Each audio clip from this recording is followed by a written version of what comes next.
Olá! Para quem atua na área legal, para consultores tributários e inventariantes, lidar com as regras fiscais de sucessão no Brasil muitas vezes parece um verdadeiro labirinto. Mas a ideia dessa análise hoje é justamente transformar esse emaranhado de normas complexas em um plano de ação super claro e prático.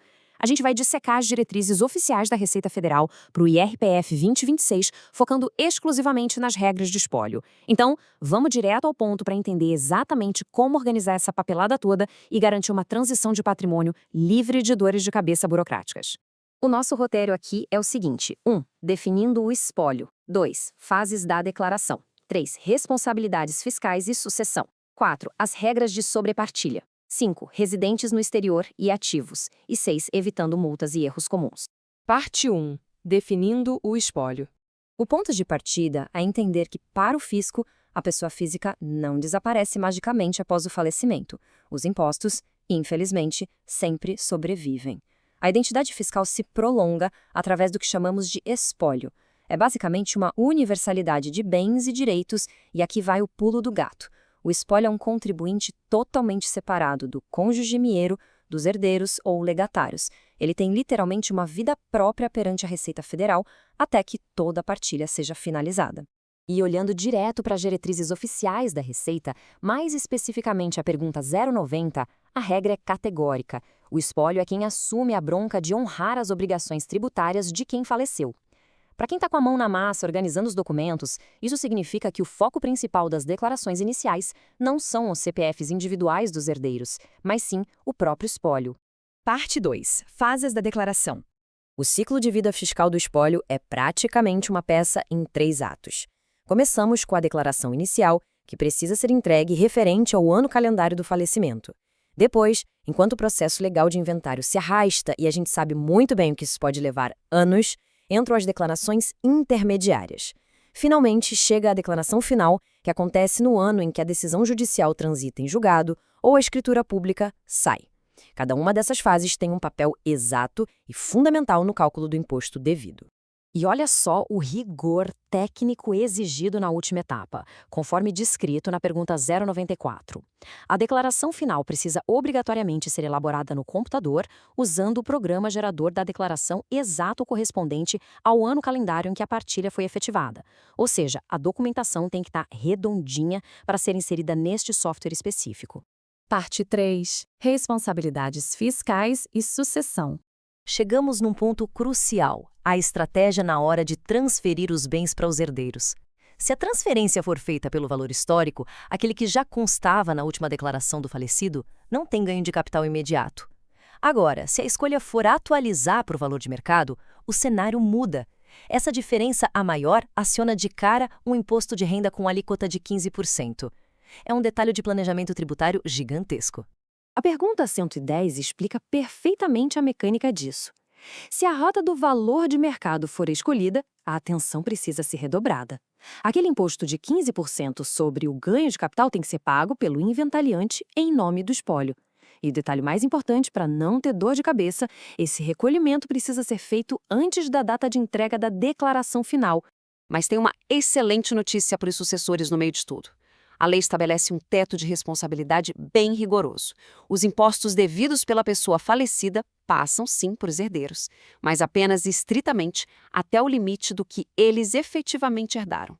O patrimônio pessoal original do herdeiro fica totalmente protegido. Parte 4. As regras de sobrepartilha. O que acontece se, do nada, novos ativos forem descobertos depois que a partilha já acabou? Uma conta bancária esquecida, um imóvel que estava num litígio complexo, isso é incrivelmente comum. Felizmente, a legislação atual tem um caminho bem específico para regularizar essa situação, a famosa sobrepartilha. A regra divide tudo com base no calendário. Se os novos bens aparecerem no mesmo ano da partilha original, é super simples, eles só entram na declaração final original. Mas, se eles surgirem em anos seguintes, inicia-se um ciclo totalmente autônomo, que vai exigir novas declarações intermediárias e uma nova final, exclusivas para esses bens. E atenção, o imposto de renda da partilha original continua tendo que ser pago no prazo certo, não importa se vai ter sobrepartilha no futuro ou não. Parte 5. Residentes no exterior e ativos. Para quem falece sendo não residente no Brasil, a A regra muda de figura. O espólio simplesmente não entrega a declaração de ajuste anual típica. Em vez disso, qualquer rendimento gerado aqui em solo brasileiro sofre tributação definitiva ou exclusiva direto na fonte até que a partilha acabe. E muita atenção às novas regras de 2024 e 2025. Rendimentos no exterior, envolvendo trusts e offshores, agora enfrentam protocolos de tributação com base na localização deles, o que altera completamente as obrigações para os residentes no Brasil. E aqui vai uma daquelas regras técnicas surpreendentes que é muito fácil deixar passar. Se o espólio receber rendimentos isentos ou de tributação exclusiva, que somem mais de 5 milhões de reais no ano, há uma obrigação um tanto analógica. Em plena era da internet, a declaração não pode ser transmitida online. Ela deve ser obrigatoriamente gravada em uma mídia removível, como um pendrive, e entregue presencialmente em uma unidade da Receita Federal. Parte 6. Evitando multas e erros comuns. A fase final da nossa análise foca na conformidade. Para fugir de multas pesadas, circulem o dia 29 de maio de 2026 no calendário.